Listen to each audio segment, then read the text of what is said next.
Olá, pessoal, muito boa noite, seja muito bem-vindo. E aí, como tá? Tudo bem? Espero estar encontrando você muito bem nessa noite de quinta-feira.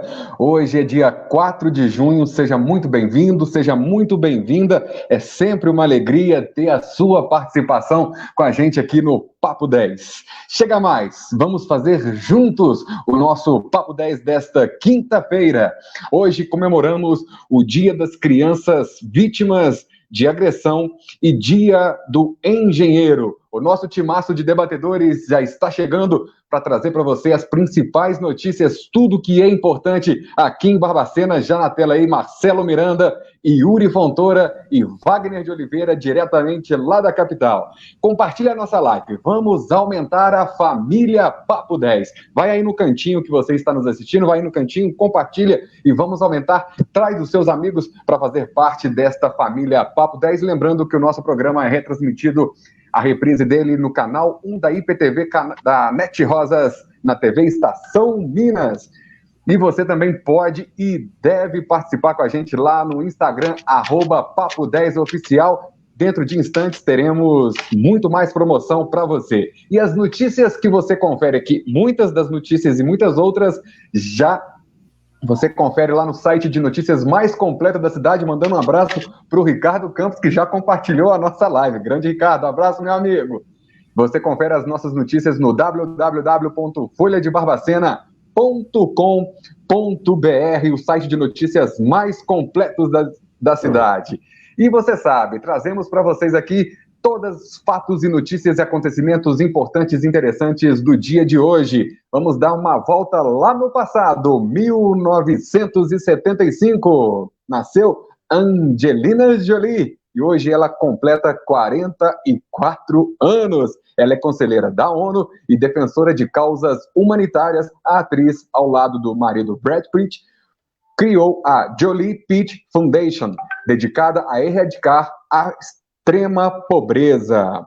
2006, o Rodrigo Neto, guitarrista da banda Detonautas, foi morto em uma tentativa de assalto no Rio de Janeiro. Você está vendo imagens aí do grande guitarrista Rodrigo Neto.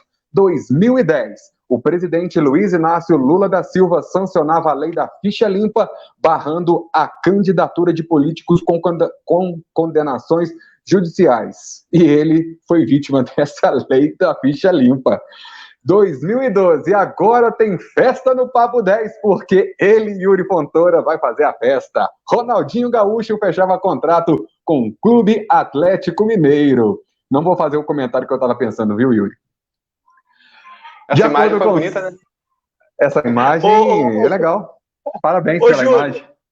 Ô, Júlio, esqueceram o Ronaldinho Gaúcho lá no Paraguai. Cadê o Ronaldinho Gaúcho? O rapaz está lá. Esqueceram do Paraguai. De acordo com o site Clima Tempo, a temperatura amanhã varia entre a mínima de 12 e a máxima de 23 graus. Boa noite, meus amigos, os debatedores mais famosos da cidade. Boa noite, Marcelo. Boa noite, cara. Eu já entrei rasgando o Yuri aí, né? De carrinho, com os dois pés no peito dele aí, ó. Esqueceram, cara, mas de verdade. Eu até vou pesquisar aqui. Esqueceram o Ronaldinho Gaúcho lá no Paraguai. Começou o corona, acabou, rapaz. O Ronaldinho, ninguém sabe onde ele tá. Mas se você vê a mansão que ele foi esquecido, se você vê a mansão que ele foi esquecido... Aqui, boa noite, Júnior. Boa noite, Yuri. Boa noite, Wagner. Sejam todos muito bem-vindos aos nossos internautas. A audiência já está subindo, pessoal. Vai lá, compartilha, convida os amigos. Vamos aumentar a família Papo 10. Vamos fazer esse programa crescer e desenvolver, porque aqui vocês têm voz e vocês têm vez, e de uma maneira tranquila, divertida, alegre, para cima e assim por diante. Então, boa noite a todos. Boa noite, Yuri Fontoura. Boa noite, Marcelo. Boa noite, Júnior. Boa noite, Wagner. Vocês já repararam que eu não tô para risadinha hoje, né? Então, por isso, rapaz. É porque o Bigode, que é um amigo meu, ele me xinga, fala que a gente está enrolando muito nessa abertura aqui. Eu já expliquei para ele por que a gente está enrolando, mas eu levo o puxão de orelha dele. Então, na abertura, agora é sem risadinha. Bom, hoje a gente tem vários destaques para a gente comentar aqui, as principais notícias do dia, Covid-19, a gente tem os nossos entrevistados também, segurança pública também é pauta do programa hoje, e quem vai falar melhor sobre isso é ele, o nosso correspondente, Wagner de Oliveira. Tudo jóia, Wagner? Boa noite, Yuri, boa noite, Marcelo, boa noite, Júnior, boa noite a você de casa. Sejam todos bem-vindos a mais uma edição do Papo 10. Hoje tem polícia, comunidade, saúde, pesquisa, trânsito e prestação de serviço. Aliás, Júnior, se você me permite, a gente já vai começar o programa trazendo o capitão Saulo de Barbacena, que vai falar desses últimos crimes que, infelizmente, aconteceram aqui na cidade. E a Polícia Militar já prendeu alguns autores de homicídios, e a gente vai falar sobre isso também aqui, Júnior. Enquanto o Yuri vai colocando, o meu boa noite para todos vocês, Júnior. É isso aí, a gente traz para você aqui as principais notícias de Barbacena de um jeito bem mais leve, descontraído, para você passar uma noite bem bacana com a gente aqui no Papo 10. Oi, Yuri, vamos lá, a gente vai de Capitão Saulo ou vamos de vinhetas agora? Não, vamos direto com o Capitão Saulo, aproveitar vamos o lá, coloca aqui. Ele, vamos lá. Boa noite, Capitão Saulo Henrique. Seja bem-vindo aqui ao Papo 10 e obrigado à Polícia Militar, ao comandante, por nos permitir essa conversa aqui no Papo 10. Capitão, mais uma vez, muito obrigado. Eu queria que o senhor falasse para a gente. Foram 3 crimes em Barbacena em menos de um mês. E a Polícia Militar, inclusive, já prendeu alguns autores, alguns homicidas. O que, na opinião do senhor, tem levado a esses homicídios que aconteceram aqui na cidade? A gente sabe que alguns têm relação com o tráfico de drogas, que, infelizmente, é responsável por mais de 70% dos homicídios em todo o país, mas a Polícia Militar tem trabalhado, tem autuado, inclusive autores homicidas foram presos nessas últimas horas. Boa noite e obrigado, capitão. Boa noite, Wagner. Boa noite, Júnior. Boa noite, Marcelo. Esqueci Boa de alguém? noite. Esqueci do Yuri. Yuri. Boa noite, capitão. Isso. Boa noite. Boa noite, ouvintes. Ô, Wagner, é bom a gente contextualizar. Eu achei interessante o início da sua fala. Os últimos 3 crimes no último mês. Isso é um dado, na verdade, é um dado no que pese 3 crimes representar muita coisa, mas em relação a índice, isso se torna até um índice razoável e aceitável para uma cidade de Barbacena que tem um total de 137 mil habitantes. Então é bom a gente contextualizar. Realmente tivemos os últimos crimes, que eu vou comentar, mas é importante a gente contextualizar como que está a Barbacena, como que está a nossa cidade, né? Então, como eu falei, Barbacena, 137 mil habitantes, 69 bairros, né?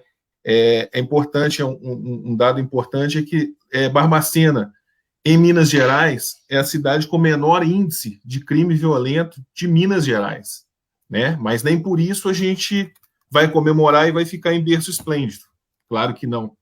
A gente trabalha na utopia de se conseguir o índice zero, crime zero, o que é muito complicado, mas enquanto tiver crime, a Polícia Militar vai estar aí para combater.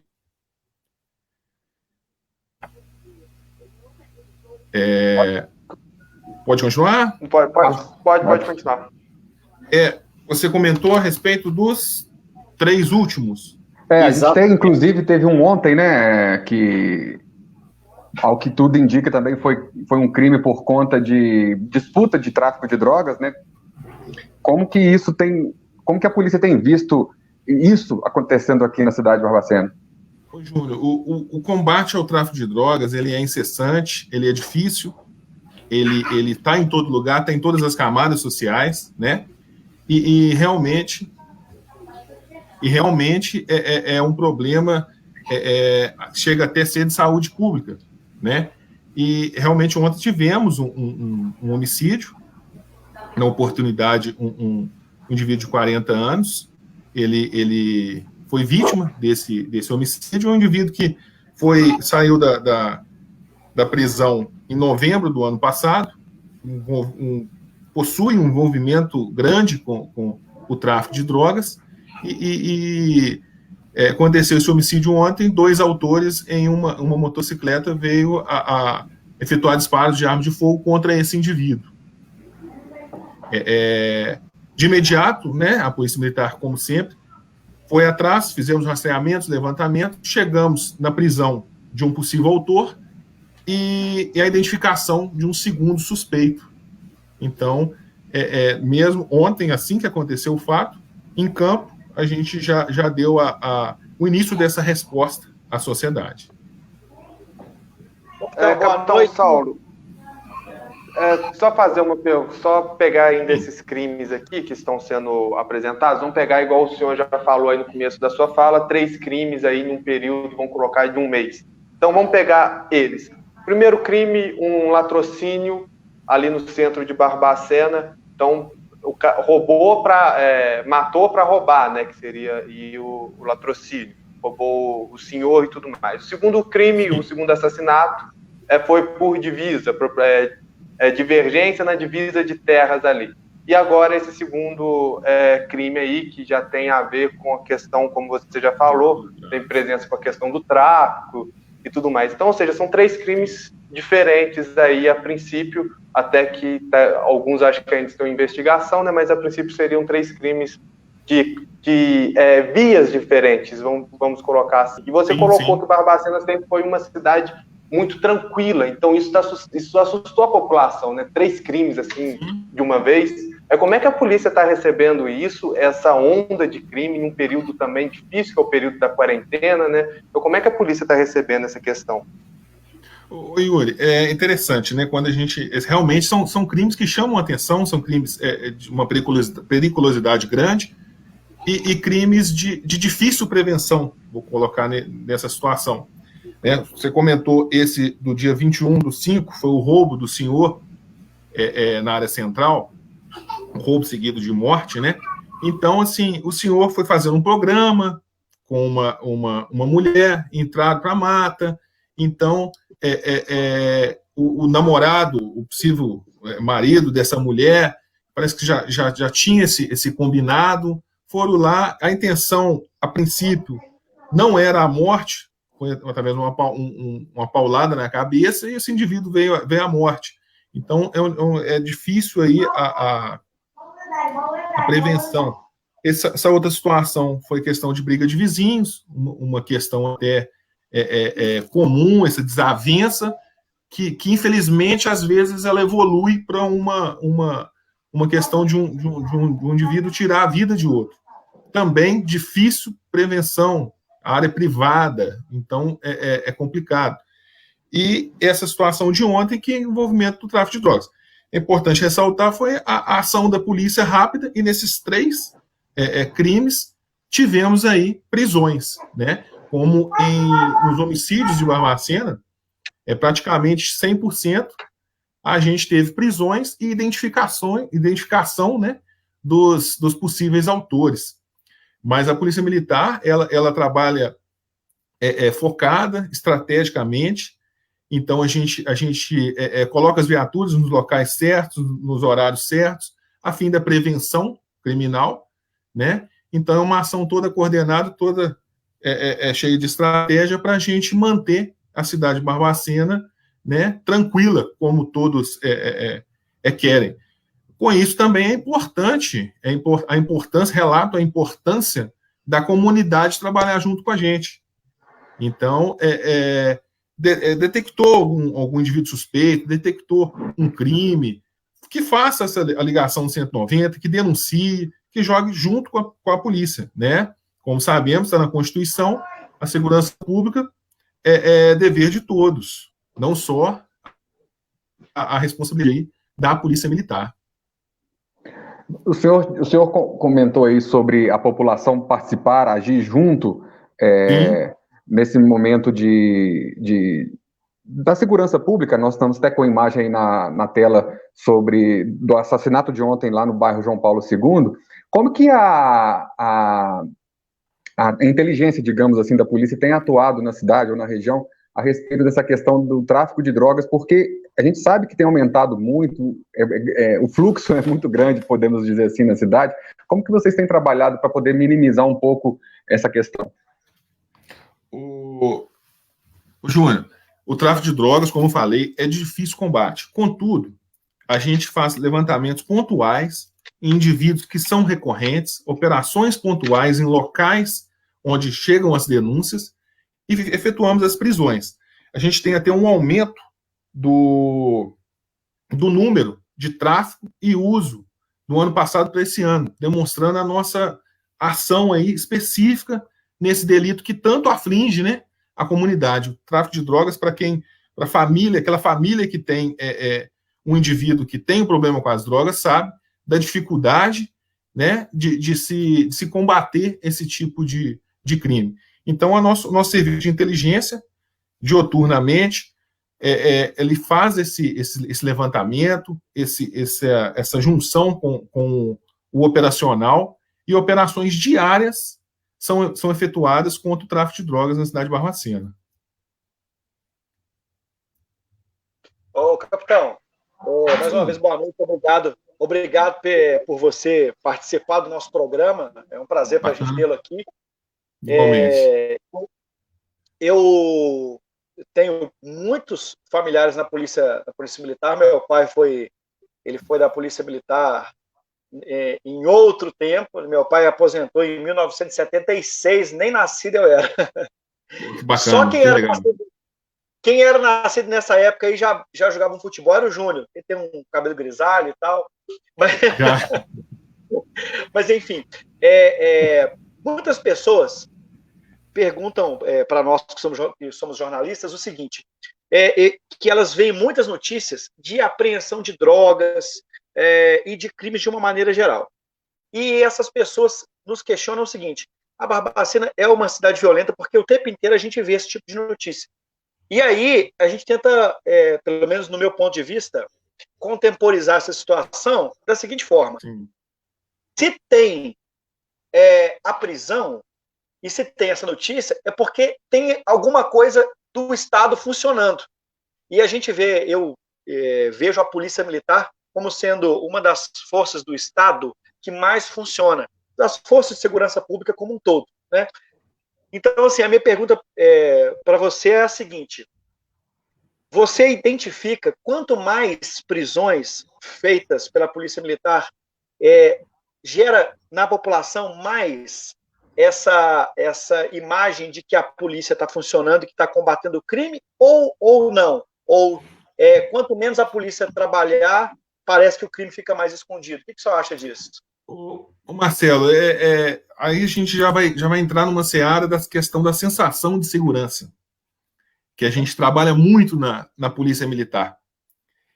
Não adianta a gente trabalhar apenas com estatística. Não adianta eu chegar aqui e falar que Barbacena é tranquilo, que Barbacena teve X crimes a menos que ano passado.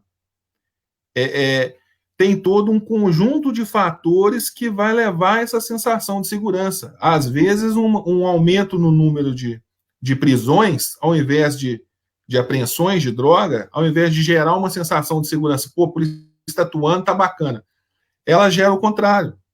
Então, essa sensação de segurança, ela é de difícil a gente incutir na cabeça da pessoa.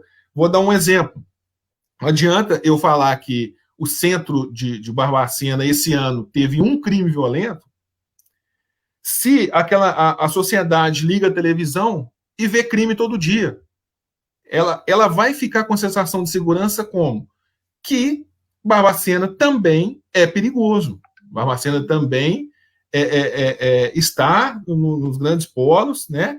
E ela vai ficar com medo. Então, assim, essa questão de aumento, o ideal é o quê? Você, por exemplo, Marcelo, o ideal é você verificar uma viatura fazendo uma operação preventiva no seu bairro, e não a viatura fazendo o quê? Uma prisão por homicídio no seu bairro. Tenho certeza que você vai querer verificar, né, essa viatura fazendo uma presença do que ela combatendo um crime no seu bairro. A sensação de segurança vai ser totalmente diferente, concorda comigo? Então, temos que trabalhar esses dois pontos. E com relação a esse aumento do número, a Polícia Militar ela vai continuar sempre fazendo essas prisões, independente se esse indivíduo vai retornar à sociedade, ele vai ser reincidente, se ele vai ficar preso ou não. Sabemos do Código Penal, às vezes a dificuldade da Polícia Militar fazer seu papel, o delegado fazer seu papel ali de ratificar o flagrante, o juiz de manter esse cidadão encarcerado. Então, é todo um conjunto, né, que depende de vários fatores, e aí não cabe à polícia discutir essa questão da nossa legislação penal. Tá certo. Capitão Saulo, mais uma vez, muito obrigado por ter atendido aqui ao nosso pedido do Papo 10. Obrigado também ao Tenente Coronel Sábio, que sempre atende a nossa equipe aqui com muita boa vontade. E eu que acompanho aqui em Belo Horizonte o dia a dia dos policiais, faço muitas matérias para o Brasil Gente, do jornal Band de Minas. A gente sabe como é que é o trabalho desses homens da Polícia Militar, heróis, homens da Polícia Militar, em todo o estado de Minas Gerais, que trabalham com amor, com muita vontade, e estão cada vez mais próximos da população. Muito obrigado por estar aqui com a gente. E as suas considerações finais, e parabéns pelo trabalho que o senhor e toda a equipe tem feito aí em Barbacena. Obrigado pelas palavras, Wagner. É importante essa comunicação, né, com a sociedade. A Polícia Militar está de portas abertas, vai continuar fazendo seu papel na prevenção da criminalidade de Barbacena. Como eu falei, ressalto, Barbacena é a cidade com menor índice de criminalidade violenta do estado, entre as cidades acima de 100 mil habitantes. É um motivo de orgulho, e como eu iniciei minha fala, nem por isso vamos ficar em berço esplêndido, né? A Polícia Militar, vamos continuar trabalhando para a gente, quem sabe, um dia chegar a índices zero. É isso aí, capitão. Obrigado, boa noite. Bom trabalho para o senhor aí, tá certo? Obrigado, gente. Obrigado, capitão. Um abraço. Obrigado e boa noite. Obrigado, capitão. Valeu.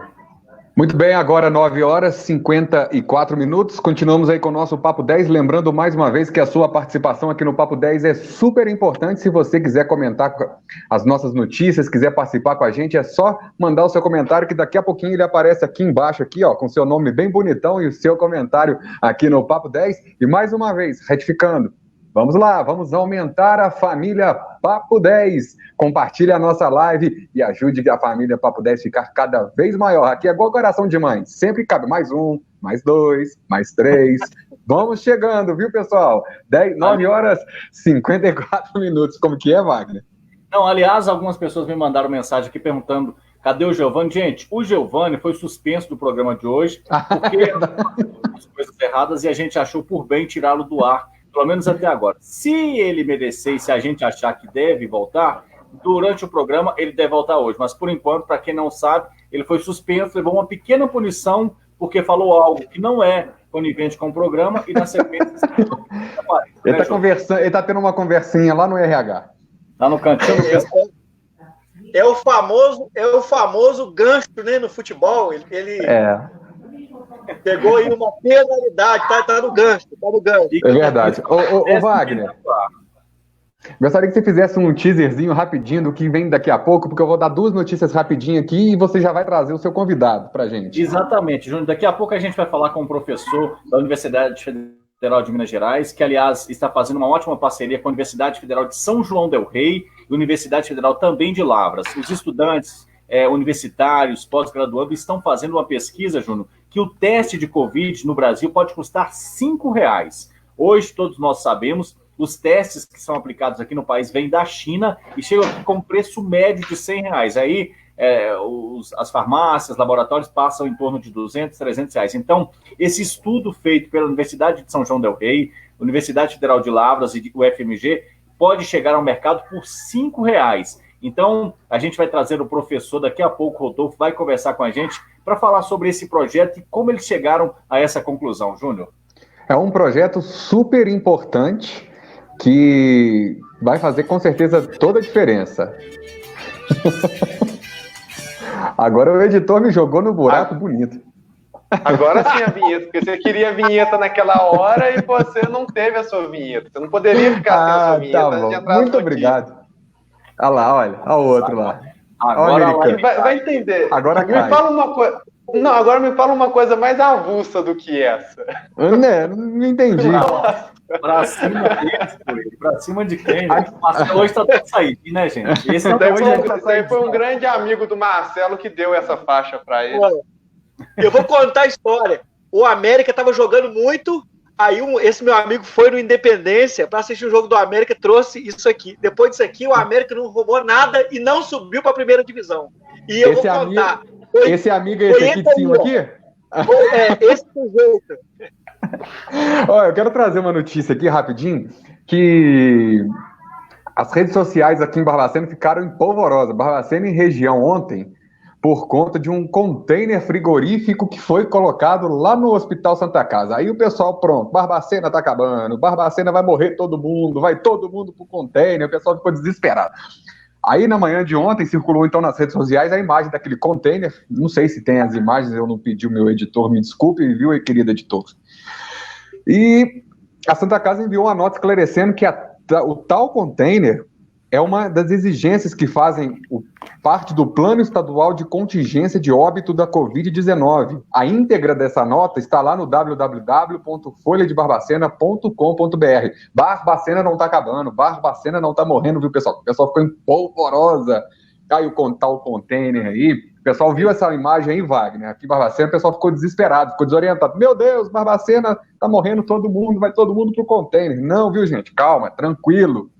Isso aí faz parte de um plano, porque se acontecer mortos por Covid, eles têm que ficar num espaço diferenciado, separado. É só isso, viu, pessoal? Mas que assusta, assusta. Não, com certeza. Que assusta, assusta. Eu conheço muita gente que acompanha o nosso programa aqui, que trabalha ou lá em Dores de Campos ou em Barroso.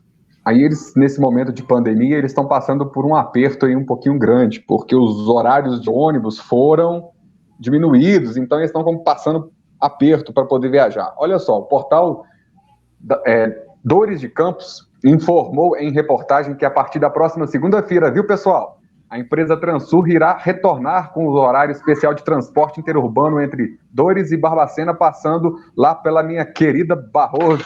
De acordo com a reportagem, o transporte sairá às 8 horas de Dores de Campos e retorna a Barbacena às 16h30, passando pela cidade de Barroso nos dois trajetos. Os horários estavam suspensos por causa da pandemia da coronavírus. E o site também informou que a outra empresa que faz esse transporte, a São Vicente, irá regularizar os seus horários conforme o normal. Ok, pessoal que está indo para Barroso e Dores? Vamos começar a voltar à normalidade, pelo menos nos ônibus. Ô Yuri, temos os novos números da Covid em Barbacena aí com você? Temos sim. Então, hoje foi atualizado os números da Covid-19, que vocês vão acompanhar na tela aí comigo.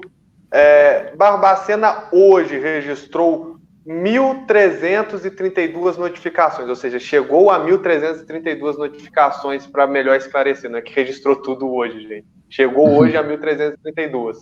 Foram confirmados 304 casos, descartados chegamos a 341, recuperados 205, nenhum óbito suspeito, 4 óbitos confirmados, uma pessoa internada suspeita com a Covid-19 e 8 pessoas internadas já com a confirmação da Covid. Agora, o boletim epidemiológico também apresenta os casos de outros pacientes de outros municípios que são atendidos aqui em Barbacena. São 10 casos confirmados, 10 casos confirmados e um óbito confirmado de outras pessoas que são atendidas aqui, porque vale ressaltar, Barbacena é macro-região. Inclusive, hoje, houve uma reunião do secretário Eduardo Amaral de Saúde do Estado de Minas Gerais com os secretários da região. Estava presente, inclusive, remotamente, é claro, a secretária de Barbacena, Marcilene Dornelas. Esses são os números de hoje da nova atualização do boletim epidemiológico. Lembrando que desses 1.332 aí,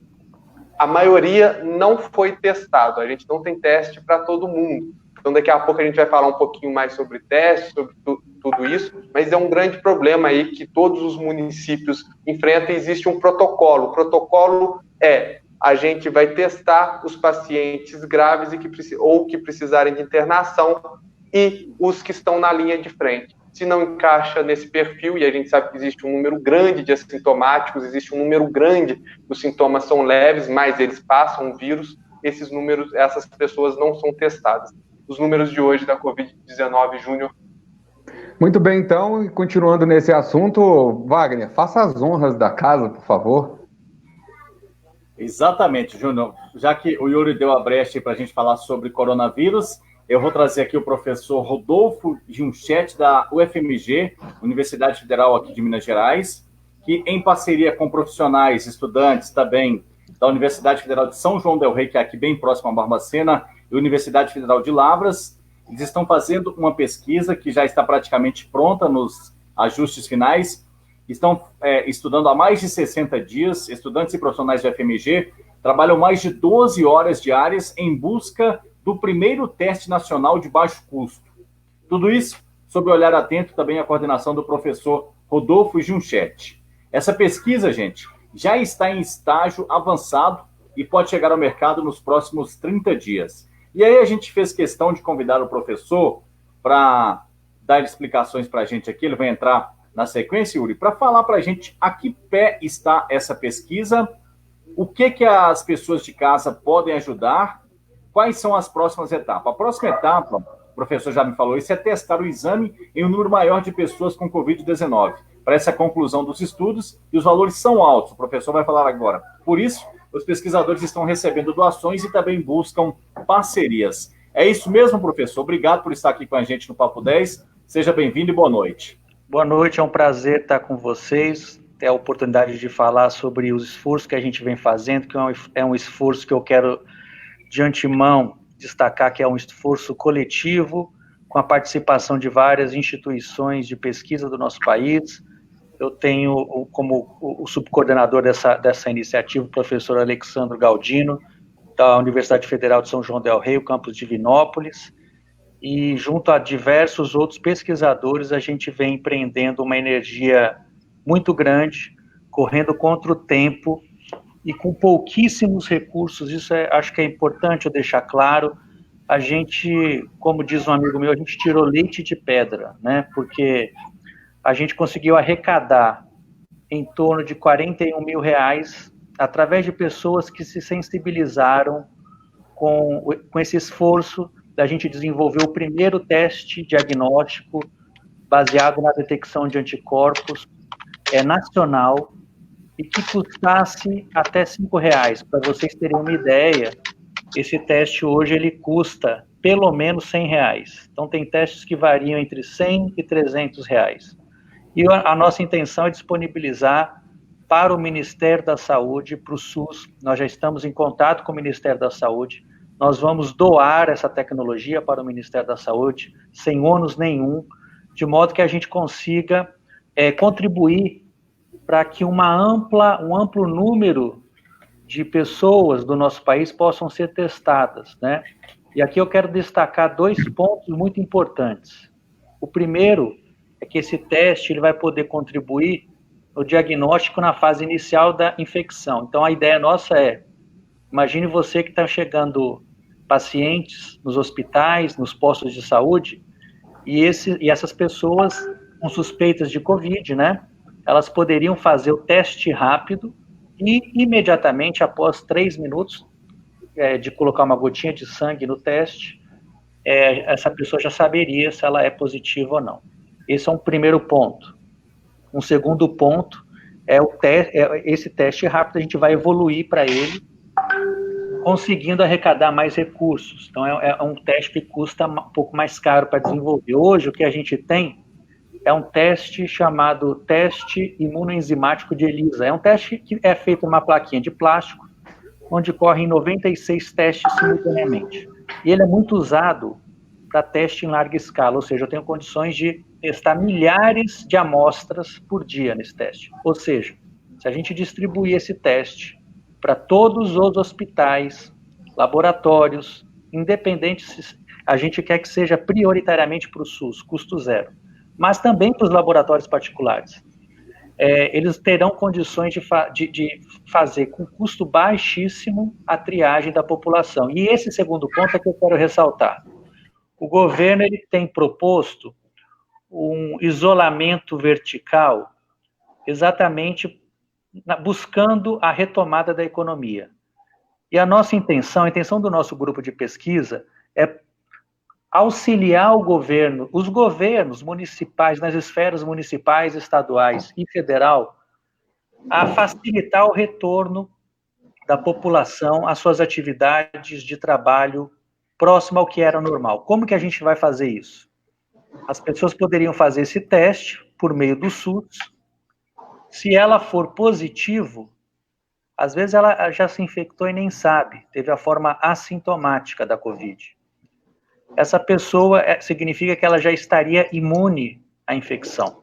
E, portanto, ela poderia retornar às suas atividades. Então, a ideia nossa é subsidiar as políticas de saúde pública para o enfrentamento da Covid-19, de modo a oferecer uma ferramenta técnica para orientar essas políticas. Ou seja, a pessoa testou positivo nesse teste, ela poderia retornar às atividades sem oferecer risco para ela, para a família ou para os outros, né?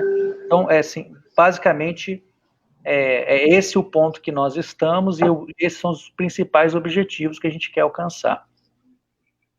Professor, eu posso perguntar? Eu tenho várias dúvidas aí, várias perguntas, porque desde o começo desse programa, esse programa nasceu na pandemia, professor, e eu falo, a solução é teste, teste, teste, teste.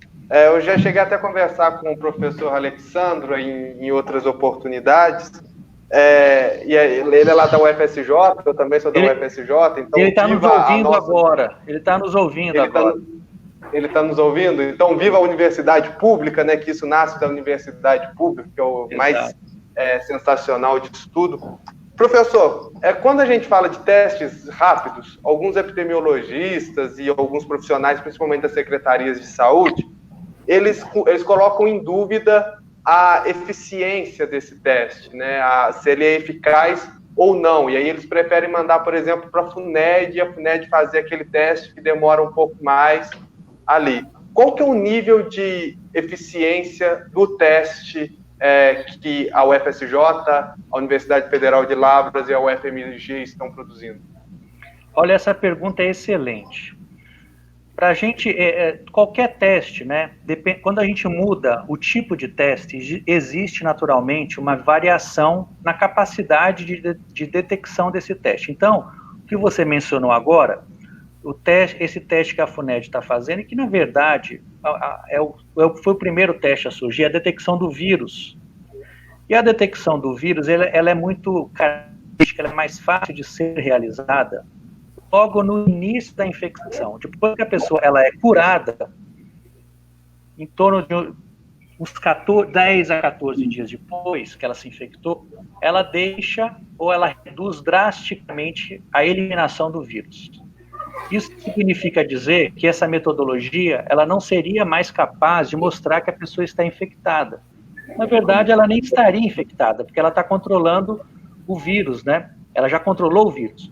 Mas, se a gente pensar que nos casos assintomáticos, que a pessoa nem sabe que se infectou, esses indivíduos, que são muitos, particularmente, eles são muito importantes, porque, do ponto de vista sanitário e também econômico, essas pessoas poderiam já retornar às suas atividades normalmente. Então, um ponto que você levanta na sua pergunta é a variação que existe de resultado entre os testes sorológicos. Essa variação, na verdade,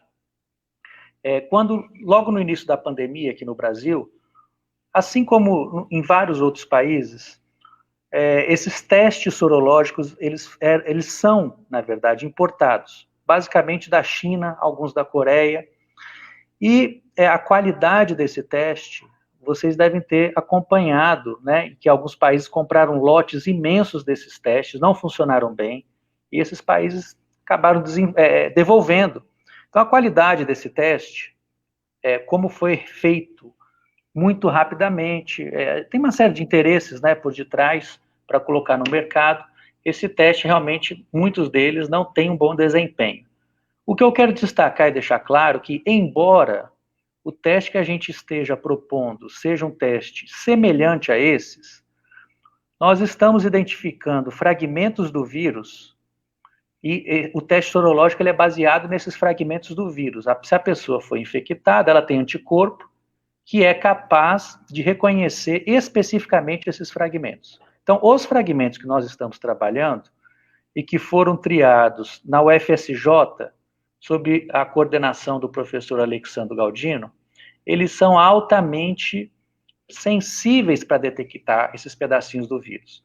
E a nossa intenção é fazer uma validação detalhada antes de soltar esse teste para que ele possa, né, atuar no Sistema Único de Saúde. Ou seja, a gente não pode liberar um teste, como você colocou na sua pergunta, que coloque em risco o resultado, ou seja, sai um resultado positivo, a pessoa, na verdade, ela teve influenza, ela foi vacinada para gripe, ela não teve Covid.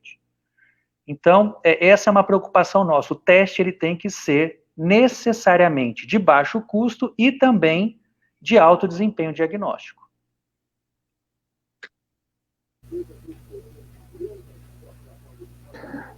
Professor, tá me ouvindo? Estou ouvindo bem. Ah, tá, desculpa, é porque meu som aqui tá falhando um pouco. Esse teste no valor de R$5, ele já está pronto para ser distribuído? Se hoje o governo quiser fazê-lo em larga escala, há essa possibilidade hoje? Há essa possibilidade, sim. Eu estou em contato direto com o Ministério da Saúde e a nossa ideia é já transferir isso imediatamente. Só que não é, parece simples, né? Mas não é tão simples assim, porque tem que ter uma empresa. O Ministério da Saúde não é empresa, ele não produz o teste. Então tem que ter um intermediário, que é uma empresa que vai confeccionar o teste e fornecer para o Ministério da Saúde. Então, neste momento, nós estamos num momento crítico, que é identificar uma empresa de diagnóstico que tenha comprovadamente capacidade de produzir em larga escala esse kit, porque, obviamente, o Ministério da Saúde ele vai querer usar essa ferramenta, né, para testar o maior número de amostras possíveis. E a ideia é justamente essa.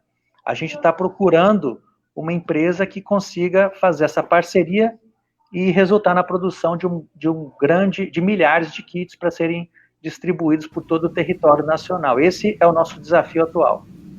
A gente vive, né, um problema muito sério e Minas Gerais não está longe disso, porque os números de teste, né, são muito baixos e, como o Yuri sempre diz, é fundamental a gente ter muitos testes para a gente saber para onde ir e como caminhar, né? E tem um estudo que foi feito que Minas Gerais é um dos estados que menos testa no país. Então a gente às vezes está andando meio que no escuro em relação a Covid-19. Então é muito importante esse trabalho, e no início da fala, da introdução, o Wagner disse que vocês estão também sendo acompanhados, sendo ajudados por vários empresários, e que ainda há essa necessidade, né, de empresários de um mais recursos para continuar esses estudos, correto? Exatamente. A gente precisa, nessa primeira etapa, de aproximadamente 1,5 milhão. E isso nos daria uma vantagem adicional para ter o teste rápido já pronto para ele ser disponibilizado. Uma coisa que eu quero chamar a atenção é que acho que as pessoas, a nossa sociedade, ela não compreende muito bem, não tem essa clareza de que nós temos muitos centros de pesquisa de excelência no país. Esses centros de pesquisa, na verdade, em sua grande maioria, eles são formados por professores que compõem as universidades federais. Eu estou dizendo isso porque estas universidades, estes centros de pesquisa, eles são capazes de dar uma resposta imediata a uma grande maioria de desafios práticos que são colocados, como, por exemplo, agora. Eu estou dizendo isso, eu ilustro a minha fala com o fato de que esse teste que nós produzimos, ele foi concluído nessa primeira fase, com as doações de pessoas físicas. Eu recebia mensagens no meu celular que eu disponibilizei, pessoas falando assim, olha, professor, isso me desculpe, eu estou doando R$10, mas eu quero ajudar. Eu não doei ainda não, porque eu vou, segunda-feira, eu vou lá no INSS, eu vou receber, eu percebi que eu nunca tinha percebido isso antes, houve uma sensibilização generalizada das pessoas. Além das pessoas, alguns empresários também. E vencida essa primeira etapa, que nos conduziu até agora, nesse momento que nós já identificamos alguns desses fragmentos do vírus que são muito importantes, que já têm condições de compor o kit, nós precisamos vencer uma etapa que se impõe e que é um desafio maior, que é fazer o teste rápido. Esse teste que pode ser feito desde o posto de saúde até a pessoa ir para uma farmácia e comprar o seu teste rápido e fazer na sua casa. É isso que a gente quer fazer, deixar esse teste disponível ao acesso de quem quiser e a um custo preferencialmente baixíssimo.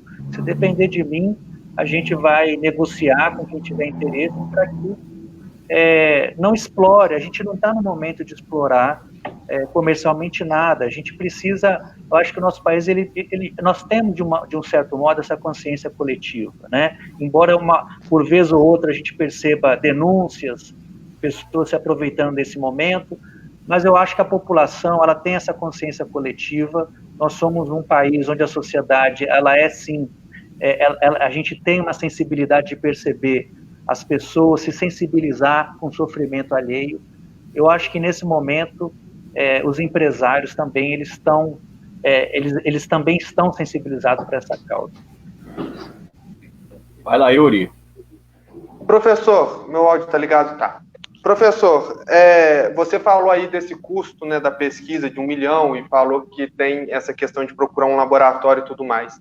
Eu acredito que os secretários municipais, por exemplo, dos municípios mineiros, eles estejam interessados nesse teste, porque é um teste barato e que é uma solução para eles, principalmente nessa pressão que eles sofrem, até política, de abertura econômica, e existe esse consenso que é necessário o teste aí para a gente ter uma dimensão como é que está a questão da Covid e abrir a economia.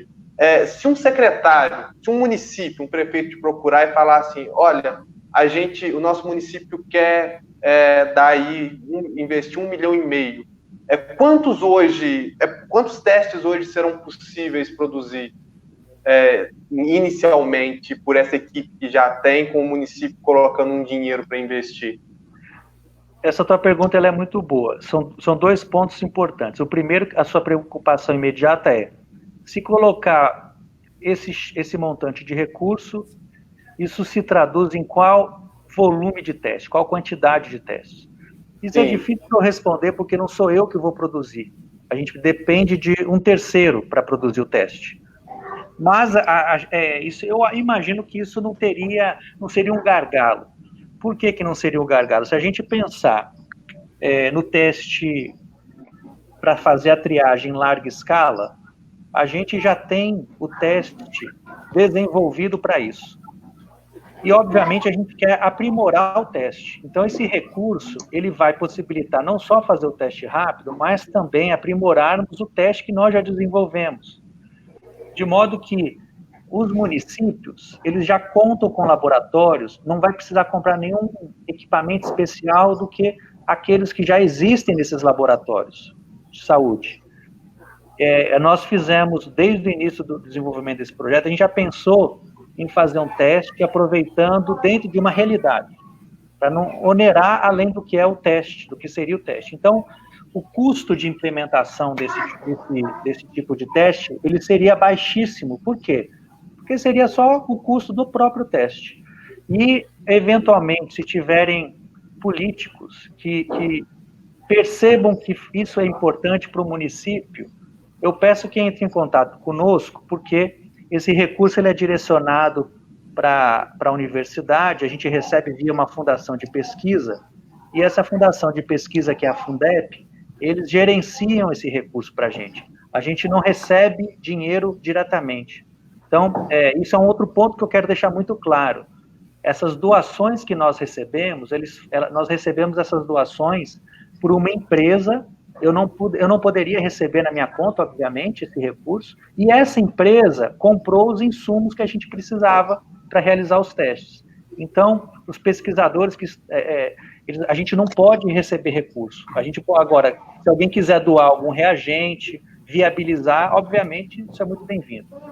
Professor, mais uma vez, muito obrigado por participar com a gente aqui do Papo 10, por prestar esses esclarecimentos. Parabéns aos profissionais da UFMG, da Universidade Federal de Lavras, de São João del Rei, que estão trabalhando mais de 12 horas. Eu tive o privilégio de fazer essa reportagem para a TV Band. Fiquei muito orgulhoso de saber que a gente tem esse potencial aqui. Para a gente encerrar, eu queria as suas considerações finais e que o senhor deixasse também um telefone para quem quiser ajudar, colaborar nessas pesquisas, ajudar de alguma maneira, tem que fazer contato com quem, professor? Tá bom. Olha, eu quero agradecer a vocês a oportunidade de falar um pouco desse projeto. Eu me esqueci de falar da Prefeitura de Sete Lagoas. A Prefeitura de Sete Lagoas, eles têm nos ajudado a viabilizar a execução desse teste. A gente, como outros professores da UFMG, estão atuando no município de Sete Lagoas, que concentra, eles atendem na macro-região aproximadamente 600 mil pessoas. Então, parte dos meus colegas aqui da UFMG ajudaram a montar um laboratório para o teste molecular da Covid.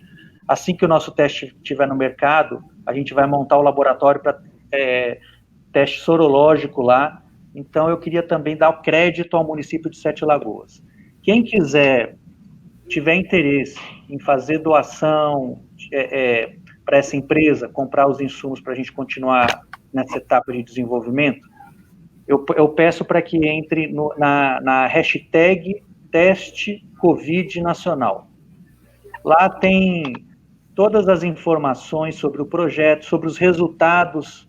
Vocês vão ver um site que tem os resultados que a gente obteve até agora. A gente faz a prestação de contas do que recebeu. Isso é atualizado semanalmente. Então, esse é um canal de comunicação com a população. Muito obrigado pela oportunidade de conversar com vocês nessa noite e tenham todos uma excelente noite. Obrigado. Obrigado. Que agradeço. Muito obrigado. Obrigado, muito professor. bem. Muito bem, agora 10 horas, 24 minutos. Muito obrigado a você que continua com a gente aqui no Papo 10. Nós estamos trazendo informações importantes para você neste momento tão complicado da nossa vida. E você está vendo aí, eu vou fazer aqui uma coisa que eu não devia, mas eu vou fazer. Viva a balbúrdia. Poucos me entenderão.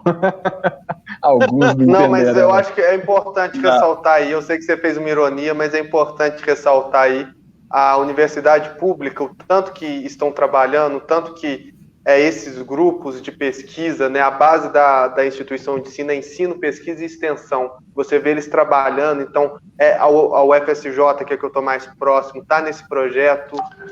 Tem aí a questão que eles fizeram de um site que monitorava e fazia previsões, que ajudou muito os secretários de saúde, usando como base a Universidade de Londres. Então, isso é extremamente importante. Então, quero ressaltar e parabenizar a universidade pública, porque é agora que ela mostra o seu valor. E agora que a gente está vendo como os impostos estão sendo revertidos aí com trabalho sério e com profissionais que mal dormem para tentar encontrar, através da ciência e tecnologia brasileira, uma solução para esse problema mundial. Ô Yuri, vamos dar uma moralzinha para a galera que está participando com a gente aí? Vamos aos comentários? Vamos embora. A Fátima Cardoso está aqui com a gente. Quem também está aqui com a gente é Ricardo Campos. Boa noite, Ricardo. Ele comentou, né, sobre o nosso bruxo R10, né, o mito R10. Tem que buscar ele no Paraguai, hein? Tem que ir lá buscar ele no Paraguai, hein? Tá preso no hotel. Araújo. O Caio mandou mensagem aqui pra gente também. A Fátima Maria está aqui com a gente. A Nelicésia também está aqui. O Jorge Descaciati também marcando presença. A Gercisley está aqui com a gente. Desculpa. Boa noite, parabéns pelo programa Papo 10. Corona. A minha avó tá aqui também, né? Grande vó. Seja muito bem-vinda. Eu já falei, não chama ela de vó, Júnior, que vocês parem a idade, cara. Não mais isso também. Canjiquinha maravilhosa, né? Oi? Como que é? Dizem que essa velhinha aí que não pode chamar de vó faz uma canjiquinha em casa maravilhosa. Nós vamos aí experimentar isso. Cara, eu vou te falar uma coisa. Minha avó, olha, eu tenho 22, minha avó tá com 60, ela vai me xingar, mas ela tá com 60 e poucos. Minha avó é muito nova pra minha idade, cara. Pra ter um neto de 22. Yuri, lá na minha terra diz o seguinte, você não é barranco, não, mas tá bem cavucado, filho. Eu tenho que concordar. Deixa eu dar informação aqui sobre o trânsito. Você que vai sair de casa amanhã e vai ter que trabalhar, vai sair para o necessário, é claro. Bom, a CETRAN informou aqui que haverá interdição. A CETRAN informa que amanhã haverá interdição na rua José Bonifácio, número 23, das 8 da manhã às 11 horas. E a interdição deve-se à necessidade de manutenção emergencial em dutos de abastecimento. Por se tratar de uma via de fluxo intenso, solicitamos aos veículos de comunicação que divulguem, tá? A gente está fazendo aqui, e orientem os motoristas para que redobrem a atenção e, se possível, que evitem passar pelo local, pois o trânsito estará lento. Uma outra interdição vai acontecer na rua Frei Orlando, altura do cruzamento com a rua Nelson Raimundo Tavares. A interdição terá início às 7 horas da manhã, com previsão de término às 5 horas da tarde, e deve-se a necessidade de intervenção em rede de esgoto. Então tá aí para quem vai sair amanhã, fiquem atentos a essas ruas. Marcelo Miranda. Pode falar, Marcelo. Fala, Wagner. Não, só para perguntar ao Yuri, o que a avó dele faz de gostoso, de prato, para chamar a gente para ir lá comer? Nossa, agora... minha avó, ela cozinha muito bem, tudo. Cara, qual que é a especialidade? A gente quer ir lá. O que você manda fazer ali? Ela faz. Minha avó cozinha muito bem, doce, salgado. O que você quer aí? Monta o cardápio que eu falo com ela. Monta o cardápio que eu falo com ela. Costela de porco. Nossa. Eu lembrei de uma nojeira isso, né? É uma nojeira isso, mas tá, eu peço.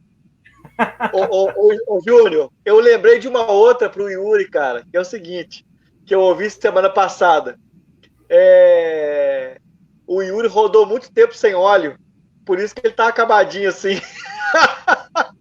Eu vou pegar um negócio ali na minha biblioteca, ali que eu vou revelar para vocês onde que ele pega as piadas.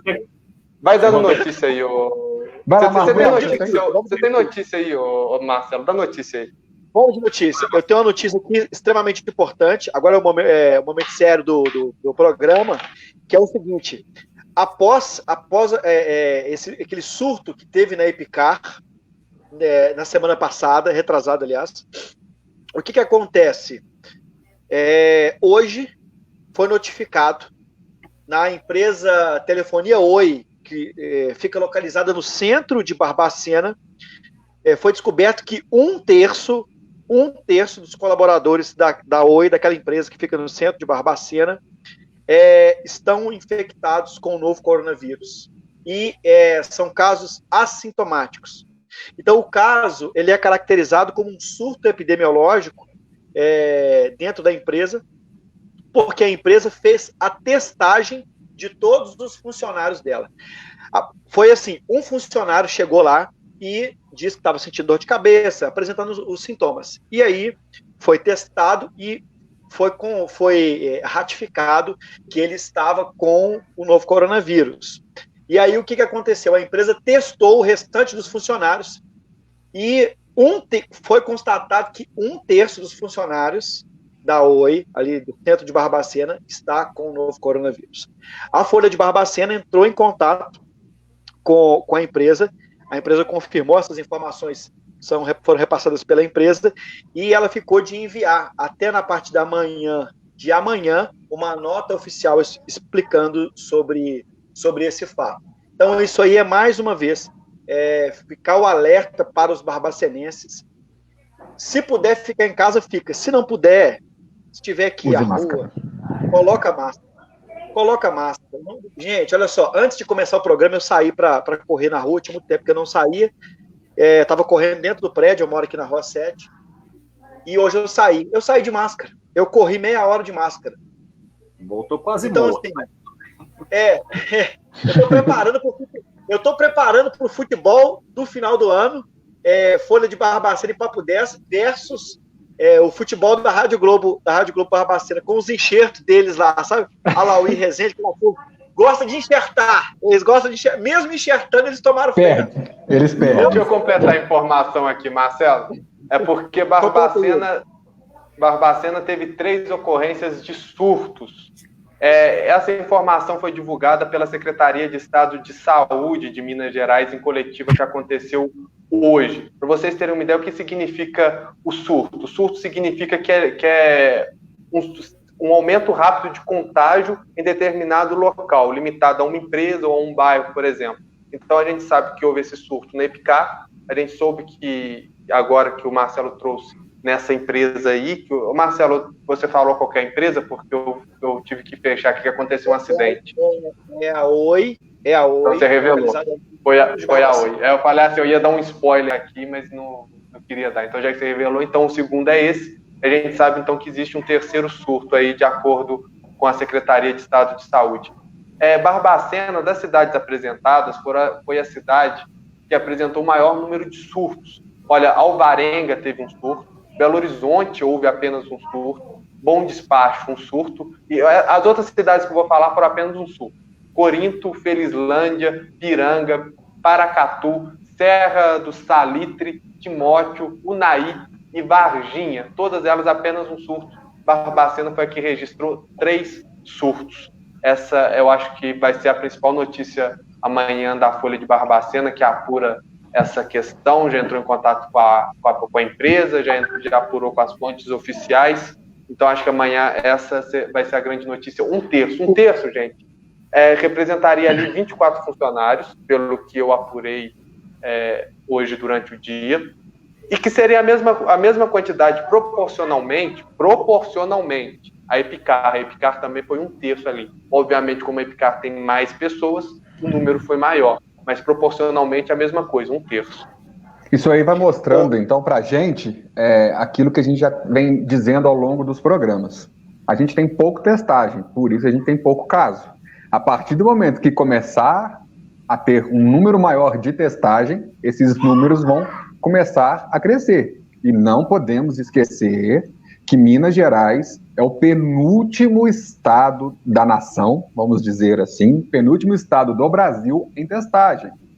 Então, a gente está voando meio no escuro, a gente está meio, sim, sem saber direito o chão que a gente está pisando. Temos que tomar muito cuidado. Isso que o Marcelo Miranda disse, e é verdade. Se você puder, fique em casa. Se não puder, saia de máscara. Eu, desde o início da pandemia, não saí de casa. Ou melhor, eu não parei, né? Eu continuei trabalhando, o meu trabalho não parou. E hoje eu consigo ver muito mais gente usando máscara, mas ainda tem muita gente ignorando o uso de máscara, e isso é muito preocupante. Ô, Júnior, é justamente isso. Olha só, nós entendemos, eu entendo, e imagino que todos nós entendemos a situação. Eu vou ser muito sincero, eu fiquei até mais aliviado com essa abertura do comércio na Onda Branca, na forma como foi feita, porque, assim, eu imagino, tá, essa é a minha leitura, não é a leitura do programa, tá? É a minha leitura. Realmente é um cenário de caos, né? É um cenário de caos, a economia vai demorar muito para poder retomar, as aulas de uma maneira tradicional vai demorar muito para poder retomar. É um momento que daqui a alguns anos vai ser um momento de afirmação do que a gente chama hoje de pós-verdade, que é o momento em que as verdades elas são tão transitórias que a gente não consegue acompanhar. Então, o que acontece? A cidade e a Minas Gerais como um todo o país, está vivendo uma onda complexa de negativação de tudo. Então, assim, as pessoas estão tristes, as pessoas estão em casa, as pessoas estão sem perspectivas. E aí, de uma forma ou de outra, o que eu pude perceber quando dessa abertura, mesmo na Onda Branca, eu comecei a ver brilho no olho de algumas pessoas. Tipo assim, a gente está conseguindo sair dessa história. E é claro, a gente percebe que grande parte das pessoas está indo à rua, está usando máscara, está fazendo aquele protocolo de chegar em casa, não entrar com sapato, colocar roupa na lavanderia, chegar a tomar banho, enfim, a grande parte das pessoas vem fazendo isso. Então, assim, isso vai de encontro com o que o Júnior falou também, que é justamente a questão da testagem. Se testar todo mundo, Barbacena vai ter, o doutor Orleans falou isso pra gente aqui, o número de pessoas confirmadas com coronavírus vai ultrapassar um dado até lógico, mas tipo assim, caso de 10 mil casos, vai dar aí quase 10, pouco menos de 10% da população.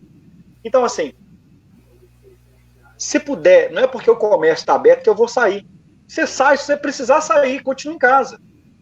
Você continua em casa. Caso saia, usa máscara, usa o álcool gel. Né? Se tiver algum ambiente, tiver muita gente, evita. Hoje, por exemplo, eu tive que pagar uma conta e eu falei assim, eu vou depois das 18 horas no banco, caixa eletrônico, mas mesmo assim.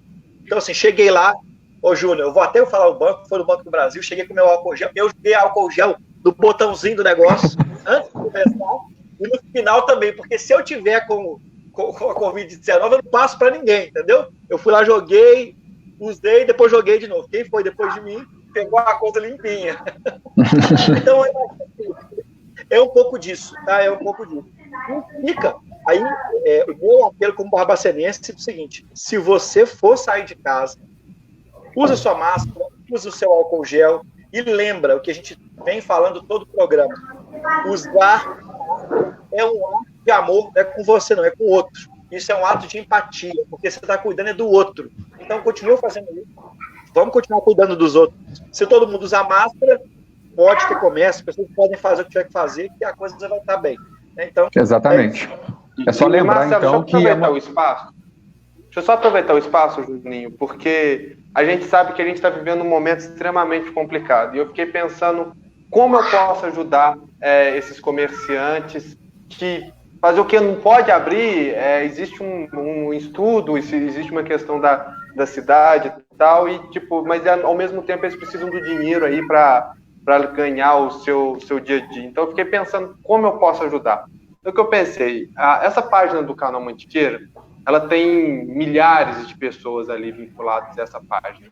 Então, eu vou lançar na página do Canal Mantiqueira, não essa semana, porque eu ainda tenho que programar isso, mas a partir da semana que vem, se você tem um comércio, seja o que for, um mercadinho, alguma coisa que entrega delivery, uma barbearia, alguma coisa assim, a gente vai fazer o seguinte, você vai me passar os dados básicos, vai enviar lá na mensagem do Canal Mantiqueira, vai me passar os dados básicos, e eu vou montar uma lista de serviços e vou divulgar de forma gratuita no Canal Mantiqueira para tentar ajudar você nessa recuperação econômica. Então, o que eu puder fazer, por enquanto isso é o que está na minha cabeça de fazer, mas o que eu puder fazer, o que eu puder ajudar aí a gente subir essa questão do comércio, entre em contato, vamos discutir, que a gente está aí para ajudar, porque eu acho que nesse momento é o momento de todos se unirem, se darem as mãos, para a gente tentar passar dessa fase aí com o menor dano possível. Então, por enquanto é isso que a gente vai fazer. Se a gente puder abranger mais, fazer outras coisas, a gente vai fazer mais coisas. Mas, por enquanto, é isso. Boa. Então, só mandar lá na página do canal. Boa. Bacana. Esse é um momento muito complicado, né? Que, assim, a gente que já está fazendo quase 3 meses esse movimento todo e as pessoas estão começando a ficar... Bota aspas aí, tá? Que eu vou dizer estressadas, porque ficar muito dentro de casa, você vai pra rua, tudo fechado, aquela rotina, às vezes a gente reclamava da rotina, agora a gente tá querendo ter de volta a nossa rotina, né? Porque tá muito difícil esse momento de ficar confinado. Eu consigo entender essas pessoas que querem que volte tudo, o comércio precisa que volte, a economia precisa voltar a girar, muitos empregos estão sendo perdidos, mas acho que a gente precisa só ter um pouquinho mais de paciência. É difícil demais, eu sei que é muito difícil, é muito complicado, mas a gente precisa ter um pouquinho mais de paciência para que esse momento complicado, que ao que parece, ao que tudo indica, daqui a pouco está chegando no pico complicado. Hoje já bateu 1.236 mortes nas últimas 24 horas, salvo engano. Então, assim, eu sei que é difícil, é complicado, eu gostaria que pudéssemos, no final de semana, sentar no barzinho, bater um papo, tomar aquela cerveja gelada, jogar a conversa fora, poder ir na Rua 15, igual muita gente gosta, de ir no sábado de manhã na Rua 15, encontrar as pessoas, bater papo, né? O Barbacenense adora ir para a Rua 15 no sábado de manhã. Sábado de manhã, a Rua 15, você encontra todo mundo, né? O Wagner, se você quiser encontrar o Wagner, sai lá. Ou na Pampulha. Para mim é fazer uma terapia, passear na Rua 15 sábado de manhã. E faço isso há muito tempo. E aquele negócio de ir à feira, cara. Rapaz. Eu moro no fim da Rua 7 aqui, no finalzinho da Rua 7. Então, assim, é bem perto, sabe? Então, isso aí é um movimento... Olha para você ver. Isso é um movimento cultural. Faz parte da nossa cultura. E a feira, fazer a feira no sábado, aqui na Irmã Paula, no domingo. É mais do que economia, é vida. É verdade. Sempre que eu estou em Barbacena, é sábado de manhã, dá uma volta na Rua 15 para encontrar os amigos, bater papo, tomar um cafezinho ali naquele, como é que chama? Em frente à matriz ali. Ouro Verde. Aquele cafezinho, ou então aquele Toddy ali que é tradicional, adoro fazer isso. E no domingo de manhã ir na feira ali naquela próxima aeronáutica, e depois saio daquela feira e dou uma passadinha rapidinha, mas eu passo na feira do Santo Antônio, ali da Praça do Santo Antônio, domingo de manhã. Eu tenho essa tradição, então sempre que eu estou em Barbacena eu faço isso. Ô Wagner, você sabe que assim, aquele Ouro Verde, nós somos chegados, né? A gente costuma lá, já vou lá há muito tempo. E eu fiquei sabendo que o Toddy que você toma lá, ele vem batizado, é choconhaque. É só aquele Toddy quente que até queima a boca, mas é maravilhoso, cara. Eu nunca encontrei em lugar nenhum do Brasil um Toddy tão gostoso igual aquele. Mas é interessante, né? Assim, muita gente reclamava, às vezes, assim, quando a gente estava vivendo um momento normal, às vezes a gente reclamava, pô, Barbacena não tem nada para fazer, não sei o quê, a cidade toda parada. Agora que a gente está realmente com a cidade toda parada, a gente sente falta daquele movimento da Rua 15, sente falta de ir na feira. É aquela história, né? A gente perde para dar valor. Mas a gente está vindo aí a vacina para a gente. Oxford aí já está produzindo, já vai fazer os testes aqui com brasileiros. Pode ser que a gente tenha até prioridade aí nessa questão. Existe já a prioridade que eles estão discutindo para os países de desenvolvimento, e agora entra o Brasil como um país que está testando. Até enviei alguns questionamentos para o Ministério da Saúde, estou esperando aqui, porque alguns remédios também estão aparecendo. Existem os testes, então vai ficar mais fácil aí agora com a Universidade Federal de São João del Rei, a Universidade Federal de Lavras, a Universidade Federal de Minas Gerais, produzindo esse trabalho.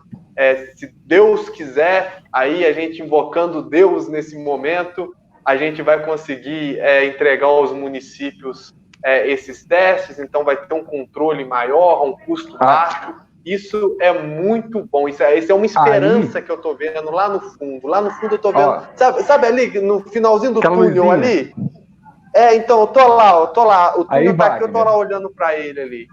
Vou lançar aqui uma proposta, quando tiver tudo voltando ao normal, Rua 15 movimentada, tudo normal, vamos fazer um Papo 10 sábado de manhã, direto para Rua 15, andando na Rua 15. Nossa, meu sonho. Maravilhoso. Vamos fazer o Papo 10 lá e o Wagner tomando o choconhaque dele. O choconhaque dele. Chocolate. Pessoal, vou trazer essa notícia aqui, Júnior. Aliás, foi o meu amigo Leandro Sena que me passou aqui via WhatsApp também. O Tribunal Superior Eleitoral autorizou nesta quinta-feira a realização de convenções partidárias de forma virtual pelos partidos nas eleições municipais de 2020, em razão da pandemia do coronavírus. Eu estou lendo essa notícia aqui que o Leandro me passou através do G1. Segundo a decisão, os partidos têm autonomia para utilizar as ferramentas tecnológicas que entenderão por necessárias para essas convenções. E nessas reuniões, os partidos definem os candidatos a prefeito e a vereador. As convenções pelo calendário eleitoral devem ser realizadas entre 20 de julho e 5 de agosto.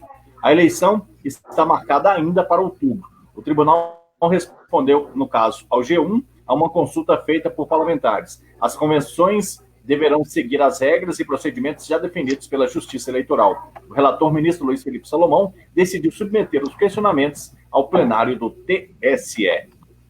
Muito bem, então assim, a gente já está no ano eleitoral, daqui a pouquinho a gente vai começar a trazer os pré-candidatos a prefeito de Barbacena para bater um papo com a gente, para a gente saber o que eles pretendem, por que eles querem assumir a cadeira lá da Silva Jardim, o que eles pretendem para os próximos 4 anos de Barbacena. Eles serão convidados, se vão vir são outros 500, viu gente? Mas todos os pré-candidatos que estão se anunciando como pré-candidatos estarão com a gente aqui batendo um papo sobre o futuro de Barbacena. Só quero deixar claro também que essa notícia que o Marcelo trouxe aí sobre esse surto numa empresa de Barbacena, a Oi, você vai ver todos os detalhes dessa notícia amanhã no site mais completo da cidade, é o www.folhadebarbacena.com.br. É aquela exclusivaça. Põe exclusiva, meu filho, que isso dá trabalho, já dizia ele. E pior que não dá trabalho quando não gosta. Quando gosta de fazer, é simples de fazer. Tá certo. Deixa eu dar uma última informação aqui, ô Júnior. Vai. Saiu agora à noite. O prefeito de Barbacena, através de um decreto municipal, suspendeu o prazo de validade do concurso público referente aos editais números 001 e 002 de 2015 até o término da vigência do estado de calamidade estabelecida pela União. Esse concurso público, possivelmente, já que é o de 2015, deve ser aquele grande concurso público que houve, né? O novo decreto está em conformidade com a legislação em vigor, em especial com o disposto na Lei Complementar Federal número 173, de 27 de maio de 2020. A administração municipal lamenta a suspensão do concurso, principalmente pelos aprovados que aguardam serem chamados e por causa da defasagem de funcionários em alguns setores. Mas a Prefeitura se resguarda o direito de nomeação dos aprovados em momento oportuno. O decreto municipal ressalva ainda que, por força do inciso 4º do artigo 8º, fica suspensa até 31 de dezembro de 2021 as nomeações dos candidatos aprovados do concurso público referente aos editais 001 e 002/2015, ou seja, um balde de água gelada aí para quem foi aprovado no concurso da Prefeitura de 2015.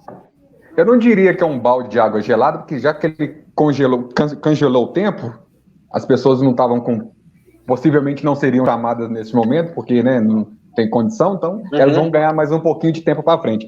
Ô, Yuri, não, vou te dar... por causa da expectativa, né, Júnior? Mas pelo porque menos a pessoa fica naquela expectativa, nossa, vai ser, aí vem essa notícia. Assim, tá esperando já tem quase 5 anos. Mas, de qualquer forma, quando vai chegando perto, é igual fome, né? Quando vai chegando perto, você pede um lanche, parece que a fome aumenta.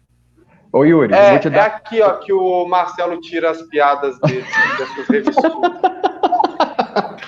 Ô, Yuri. É outra. Ô, Yuri, eu vou te dar 30 segundos para você falar do seu podcast. Vai preparando aí que eu quero dar uma notícia boa, que saiu hoje no Barbacena Mais. Mandar um abraço para a Kátia Silene, que sempre que pode estar com a gente aqui no Papo 10, e saiu hoje no Barbacena Mais, que a cultura de Barbacena acaba de ganhar uma ótima notícia. Após a pandemia, será aberto mais um projeto social no bairro Grogotó, a Escola de Música A Primeira Nota é o Amor, que irá ministrar aulas de música para 150 alunos de Barbacena. Os instrumentos musicais já chegaram a Barbacena e toda a estrutura para as aulas já está sendo montada. Na escola, A Primeira Nota é o Amor, haverá aulas de música para crianças, adolescentes e jovens, ou seja, eu estou fora, porque eu sou idoso. As inscrições já podem ser feitas pelos telefones 3332-2930, 3332-2930, ou pelo WhatsApp 98504-5116, com o coordenador do Centro de Promoção Humana, Carlos Roberto Batista, conhecido por todos como Kikito. Então, se você gosta de música, quer aprender algum instrumento musical, essa é uma boa oportunidade. Assim que acabar a pandemia, uma escola, um projeto social que irá ministrar aulas de músicas para 150 alunos de Barbacena e de graça. Você não paga nada. Eu toco muita música, só toco palma, mais nada. Não sei fazer nada.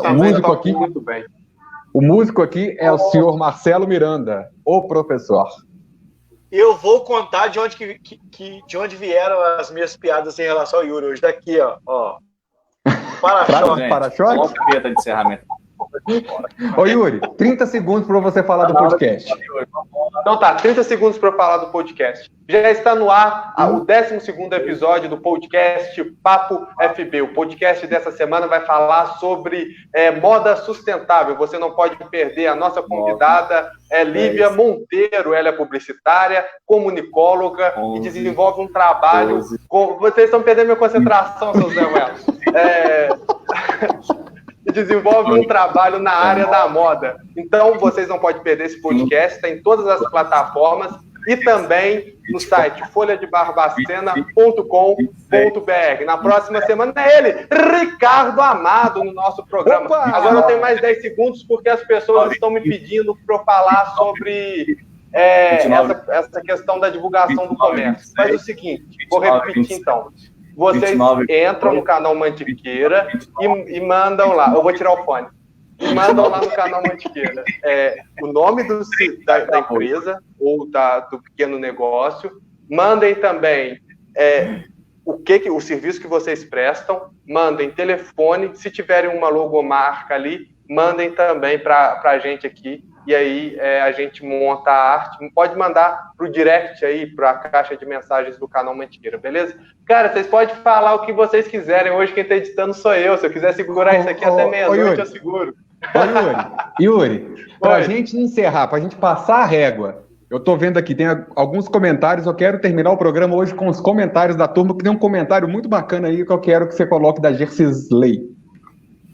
O último, esse daqui? Yuri, Wagner, Júnior e Marcelo. Tem uma galera que acompanha vocês aqui de Goiânia e estamos enviando abraços e sucesso a todos vocês. Boa!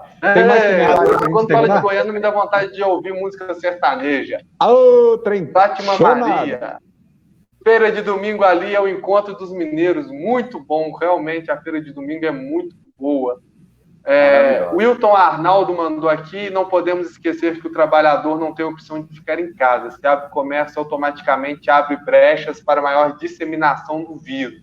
Use máscara. Fábio Rezende, eu mandei errado aqui. O Fábio Rezende mandou: eu moro em um bairro de periferia e aqui funciona um outro tipo de vida, da vida central. Como podemos algo? Possivelmente ele estava referindo a questão que a gente estava debatendo sobre a Covid-19, então ele está falando que na periferia ali é um ritmo diferente. Né? E, de fato, eu acho que a gente precisa olhar mais para a periferia, acho que está olhando muito pouco as políticas para a periferia. Isso eu já falo, já tem um mês já que eu estou falando isso, que a gente tem que olhar com mais atenção as políticas para a periferia. O Yuri tá parecendo um cruzeiro, tá acabado. Você me zoou, Ricardo, mas eu coloquei porque você zoou o cruzeiro, então isso pra mim é o que é de mais importante. Ô Ricardo, vou mandar um recado pro Ricardo aqui. Ô Ricardo, eu vou te bloquear nesse programa, Ricardo. Ele não mentiu. Ele não mentiu, Júlio, cara. O cruzeiro acabou. Oi. Vamos fazer um merchan aqui agora. Vamos fazer um merchan aqui agora, um merchan muito importante. Sim. Nós temos aí na nossa audiência hoje o Fábio Rezende Melo. Pensa num cara que faz um churrasco top, igual o Paulo.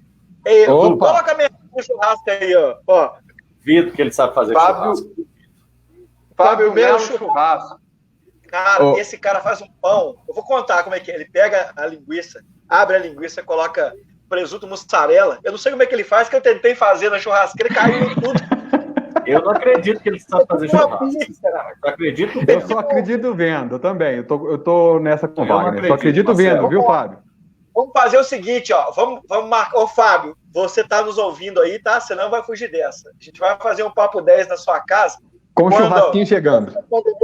E você vai cumprir aí, fazendo um churrasco para nós. A gente, uma mesa, todo o Papo 10 lá, e só cortando aquela carnezinha e a cervejinha gelada. Churrasco, festa, aniversário, coquetel, depois que a pandemia passar, gente, é brincadeira, né? Não vou fazer churrasco no meu aniversário por causa da pandemia. A pandemia está engordando todo mundo. O pós-pandemia vai só confirmar que todo mundo vai engordar. Aliás, tem 2 anos que eu não... Tem 2 anos que eu não vou na academia por causa da pandemia. Em setembro eu faço 40 anos. A pandemia tá 40 problema. Ô Júnior, o Wagner, depois disso, vou até aqui, eu vou ter que entregar o Wagner. Porque depois da pandemia dizem que ele tá com a companhia constante, que é da Samantha. Samantha? A Samantha de gordura. Tchau, gente. Boa noite. Vambora. O Marcelo vai tomar meu lugar de piadas ruins. Nossa, coloca a vinheta, vamos embora.